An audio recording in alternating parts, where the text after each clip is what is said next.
Thank you for joining us for another edition of Jamaica Magazine. I'm Adrian Atkinson. Coming up in today's show, Getting It Right. We'll tell you how the government plans to improve our correctional services. Plus, we'll look at the economic prospects in the Blue and John Crow Mountains being named a World Heritage Site. And later, more highlights from the JIS Heritage Tour. Stay tuned.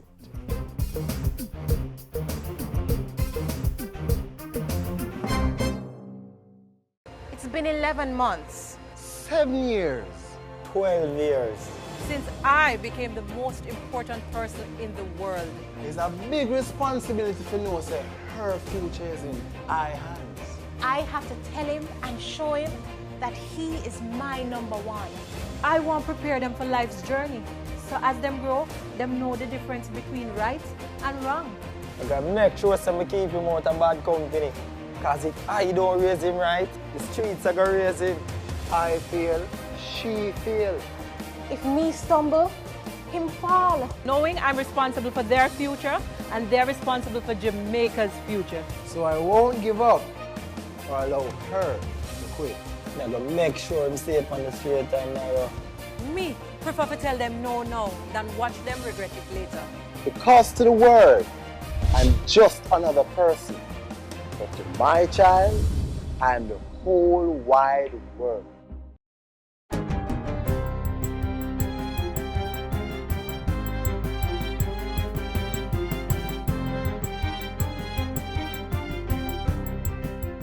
Good day, I'm Lorraine Mendez and this is your JIS News for Wednesday, November 23. Guidelines have been established for the handover of suspects, illegal weapons or contraband to the security forces by leaders of religious groups. A Memorandum of Understanding (MOU) was signed on Tuesday among the Ministry of National Security, the Jamaica Constabulary Force and the Jamaica Umbrella Group of Churches. The agreement will last for 5 years with annual reviews. National Security Minister Robert Montego praised the clergy for its participation in the fight against crime and building a safer Jamaica. We have codified what has been long practiced. And sometimes some of us interpret and misinterpret because of the eyes we look through. So in having it in black and white, it solves a lot of problems. And I don't have to think and I don't have to believe. I just have to follow the 3 steps that are there. Minister Montego said a similar agreement is being pursued with lay magistrates and justices of the peace. Because it is our intention to partner with everybody in the fight against crime. Because fighting crime in Jamaica is a national priority. Government has launched the island's first ever Youth Advisory Council, making good on its promise to treat youth as full and equal partners in national decision-making. 16 youth will serve for 2 years, ending in 2018. Prime Minister Holness used Tuesday's launch to pledge his wholehearted support of the development of the country's youth, who he sees as a key component in the national development strategy. We value the positive contributions of our youth, and they are a vital part of the decision-making process. They are the change agents and need to play a direct role in shaping and influencing policies and programs that will affect them. It is important that they are engaged and their voices are heard. Mr. Holness said the Youth Advisory Council will initially seek to achieve specific objectives relating to the Ministry of Education, Youth and Information and its departments and agencies. Once those objectives are met, the Council's work will expand to consider other policies and programs across government. Primary and secondary schools across Jamaica are to benefit from a youth engagement and awareness program being initiated under the theme, "The Fight Against Corruption Begins With You." The program is a 3-year joint operation agreement between the Office of the Contractor General and the Department for International Development. The first year is funded with £88,000, which is expected to increase once the targets agreed upon are met. Youth aged 10 to 18 years will be educated on core ethical issues concerning corruption, fraud, and conflict of interest. At Monday's launch at the Mona High School in Kingston, Minister of State in the Ministry of Finance endorsed the program. It's an excellent program. I like the fact that it's in schools. This is the right age and the right place to begin the awareness of what corruption is, so that our students or our young citizens of Jamaica, they will grow up with that perspective. And I am sure in the years to come, having done that, Jamaica will be a better place. And finally, Education Minister Senator Ruel Reid is urging Jamaicans to play their part in reporting crime and criminal activities. Minister Reid says Jamaicans must move beyond anger, frustration, and fear of taking action. We must resolve to do all we can to stamp out the wanton criminality in our midst. Let us make use of the opportunities available through Crime Stop and other channels to report what we see and know to be wrong, even as we exercise caution in protecting ourselves and our families. We cannot allow ourselves to be petrified by fear, however. Otherwise, the criminals will succeed in their dire and desire to intimidate the rest of us. The minister was speaking at the funeral service for 14-year-old third form Jamaica College student Nicholas Francis. Francis was stabbed and killed on October 26 after refusing to hand over personal items to a robber while heading home on a bus. And that's it for JIS News today. I'm Lorraine Mendez. Thank you for watching.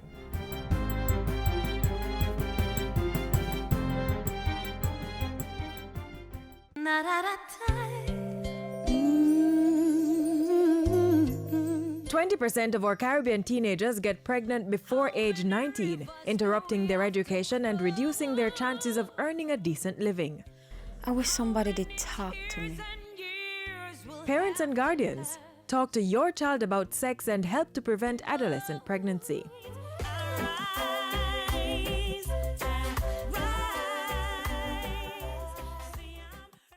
The Minister of State for National Security wants to make the work of correctional officers easier.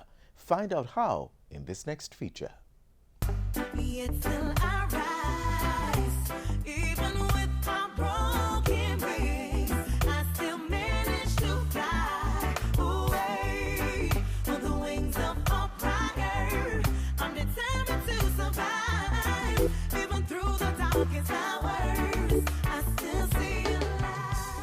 Incarcerated but not totally incapacitated, paying their debt to society while getting the skills to be productive citizens once they are released from behind those prison walls. To support this, Minister of State for National Security Senator Pernell Charles Jr. is on a drive to transform the Department of Correctional Services DCS. Pleasure to meet you. Pleasure to meet you all. Taking the time to walk and talk with the stakeholders at the Tower Street Adult Correctional Center, understanding their challenges and crafting practical solutions. Rise to the occasion, look at yourself and say you're strong. No one can stop you, yeah. Rise to the occasion, go ahead, you know you're strong. The days of the correctional facilities being third or fourth in line are over. And with that declaration, the State Minister says the welfare of correctional officers is at the top of his to-do list. Part and parcel of that is ensuring a comfortable working environment, one in which stakeholders have the tools required to rehabilitate inmates. Available resources will be put to good use and partnerships with the private sector cemented to fix the poor physical infrastructure of correctional centers. Where we can't have a brand new facility, we may be able to make an assessment of what needs to be modified, what may need to be abandoned, the places that will have to be restored. The needs of the mentally challenged are equally important, and to address overcrowding, the reclassification of inmates is still on the books. If we are able to properly reclassify inmates, then we may find that some of the inmates that are here may be able to be diverted elsewhere, and it will give us more room to manipulate how we would restructure the facilities. Steps will also be taken to ensure that inmates have enough information about what is happening, so those who are released back into society are able to adjust quickly. A big part of the knowledge in today's world is right here. It's very important. Right here. You agree? Right here. And so it's one of the things that we see as very critical, and we'll be looking on it and we'll be evaluating how we can better it for you. Understaffing is another major concern. A review of the DCS's organizational structure will fully address that issue. While those talks continue, Senator Charles wants stakeholders to see the DCS as part of government's growth agenda. We are talking about ways to make our institutions self-sufficient. We are speaking about mechanisms that can be implemented here to make you have the facilities to do cultivation of callaloo, of eggs, of things that will have multiple impacts of reducing the cost, giving us more revenue to divert to the things that you're speaking about. During the tour of the Tower Street Adult Correctional Center, Senator Charles also responded to questions and listened to suggestions from correctional officers. I believe correctional officers are underpaid. We need more salary. So please use your office and see what you can do for us. I wouldn't be foolish enough to make commitments that I can't live up to. But I will say to you that I will be agitating at every platform that I am given an opportunity to. And the basis of my agitation will be to demonstrate what is being done at the correctional institutions, to demonstrate the importance of the job that you do here, and to show where that extra salary would be justified. Sports is used as a medium to help in our rehabilitation. We have 3 main sporting disciplines, and those are football, cricket, and domino. From time to time, it's a challenge to procure equipment and gears and refreshment and trophies and so on.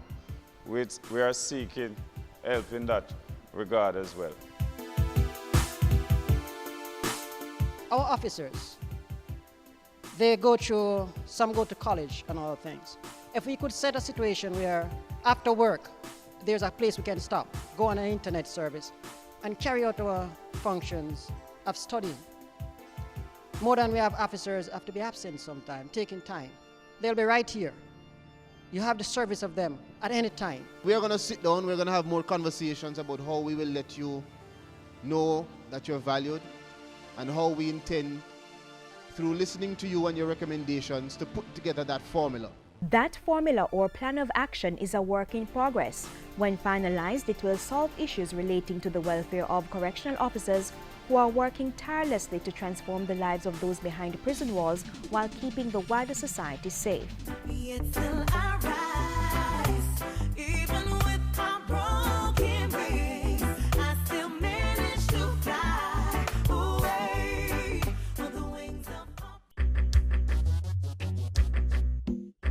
Nutritious food, succulent dishes, superior workmanship, and excellent service. Jamaica is on the go.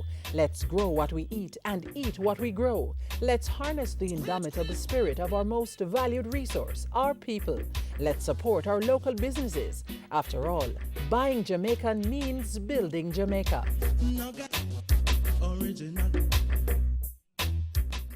In 2015, the Blue and John Crow Mountains National Park was named a World Heritage Site by UNESCO. This means the area is of outstanding international importance and deserving of special recognition. The Blue and John Crow Mountains has a lot of resources that can be used to earn an income. The Culture Minister explores these prospects. Located on the eastern end of the island within the preservation zone of the Blue and John Crow Mountains National Park and Forest Reserve is the Blue and John Crow Mountains World Heritage Site. It was inscribed on the UNESCO's prestigious World Heritage List in 2015, making it Jamaica's first World Heritage Site. Now Minister of Culture, Gender, Entertainment and Sport Olivia Grange has begun a series of stakeholder sessions to enlighten residents on ways they can earn from living in such a historical and culturally rich space. This effort is to ensure that Jamaica benefits economically from this international designation. The history and current reality of the communities of the Blue and John Crow Mountains point to the need for new and creative approaches founded on the cross-cutting nature of culture and the economic value that must be placed on the products and services created and lived, and I quote, lived within these communities. Much of what we must create and market to the rest of Jamaica, the Caribbean and the world are in fact the lived heritage of a people. The aim, therefore, is to unearth business opportunities, enable job creation, and find more ways to earn an income. The overall initiative is being executed by the Jamaica Conservation and Development Trust, JCDT, which manages the World Heritage Site. One of the benefits of being a World Heritage Site is that there are a lot of tourism opportunities, heritage tourism opportunities, and that is the way that the tourism industry is going nowadays. Yes, people want to go on the beach a little bit, but they don't want to spend their whole vacation there. They want to experience natural heritage, cultural heritage, and experience community life. And so we are using the opportunity of this workshop as well as a series that will be going on through the next several months to work with communities to develop what these economic opportunities will be. They have to be economic activities that will not damage or degrade the natural heritage. They need to be environmentally friendly.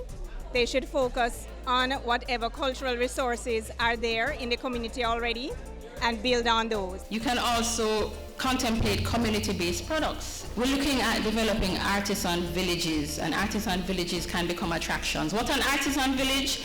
They come to see you sitting down making the drum. They can sit beside you, help you knocking a nail as part of the experience. They come and they see the potter in the room working on his thing. So the artisan villages seeing artisans at work, not just people selling products that have been imported. Among the communities being targeted are Accompong, Moortown, Scotts Hall, and Charlestown. One resident who lives in the Blue and John Crow Mountain area attests how his community has already been able to achieve economic gains. We write to EFJ for a project to open the Kunu Pass Trail, which is one of the oldest trails in Jamaica with a lot of history. Now we got the funding and we opened the Kunu Pass Trail, which with an intention that we will achieve visitor to the Kunu Pass Trail. We looked and see what we had. We look at the forest. We see the beautiful forest. We know all the things that we had in the forest. So we said we could put it to economic use. So we started and we built a cabin, and visitors started to come in using the trail. And so we prolonged. We got another grant from smaller grant. We moved from 1 cabin to 5 cabin.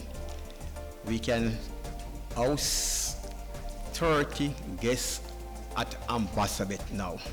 So we moved from from farming to ecotourism. Amazing, isn't it? It's with the goal of creating more stories like this why the ministry and its partners are investing in engaging and educating residents who live in and around the Blue and John Crow Mountains. This is Jamaica's first World Heritage inscription and the only mixed site in the Caribbean. This is not an achievement to be taken lightly. We are ready in this ministry to work closely with these communities to provide mentorship and other support mechanisms aimed at strengthening these events, certainly in the area of management and organization. We also intend to partner with our tourism experts and JBDC to deal with product development and sales, marketing and promotion internationally, as also with the Ministry of Local Government and National Works Agency to treat with access to these communities. For more information, contact the Jamaica Conservation and Development Trust at 960-2848-9 or send an email to jamaicaconservation@gmail.com. You can also visit blueandjohncrowmountains.org and click on Community Tourism Opportunities.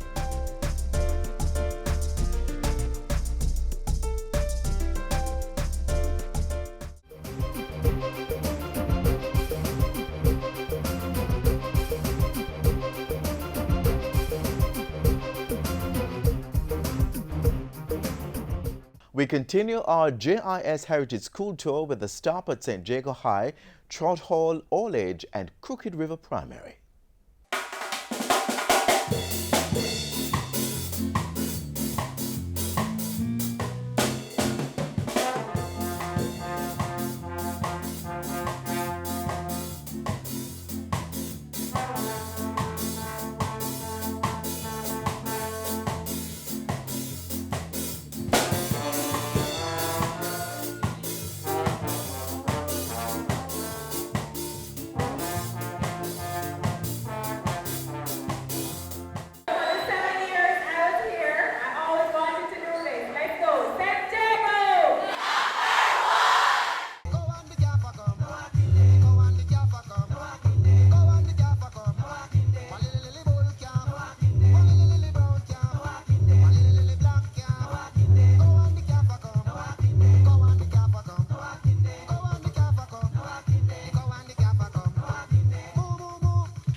All them big talk. Women are our natural resources. Women are the backbone of this country. Mrs. Mind you broke your jawbone. All them big what they are say about new nation, federation, delegation. Girl, go! What a way you elevated. Girl, is what you're chatting about. Nowadays is so big word. I fly out of your mouth.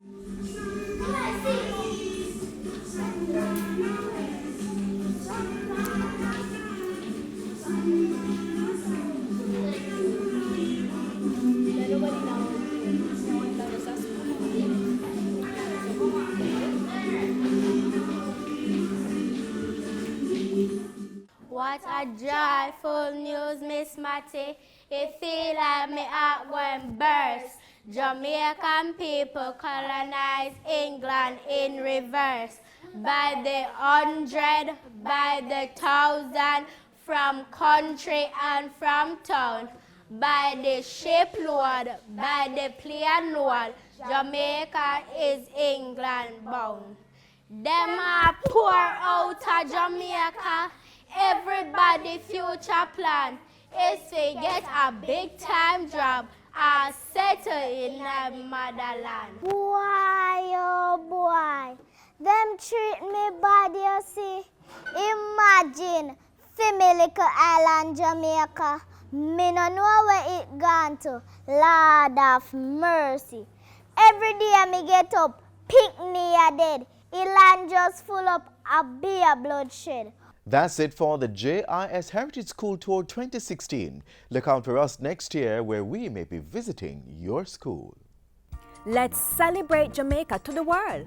Fastest man in the world. First Jamaican woman to win gold in Olympic 100-meter sprint. An upcoming global superstar. Mouth-watering meals. And a vibrant set of people. We are Jamaicans. Let's get together and bring back the love.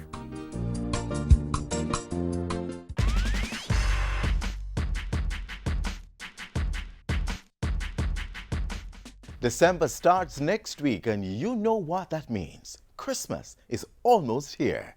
Christmas Day falls on a Sunday this year, and some persons are a bit confused as to when it will be observed. Usually when a public holiday falls on a Sunday, it is observed on the Monday. However, Monday, December 26th is Boxing Day. So when will Christmas and Boxing Day be observed this year? Christmas will be observed on Monday, December 26th, and Boxing Day on Tuesday, December 27th. So you will have a very long weekend. New Year's Day, which is on a Sunday, will be observed on Monday, January 2.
That's all we have for you today. Join us tomorrow for another edition of Jamaica Magazine. Let us know what you think about today's show. Send an email to jamaicamagazine@jis.gov.jm. Don't forget to visit our website, jis.gov.jm, and follow us on Twitter @JIS News or like our Facebook page. I'm Adrian Atkinson. On behalf of the entire production team, have a great evening.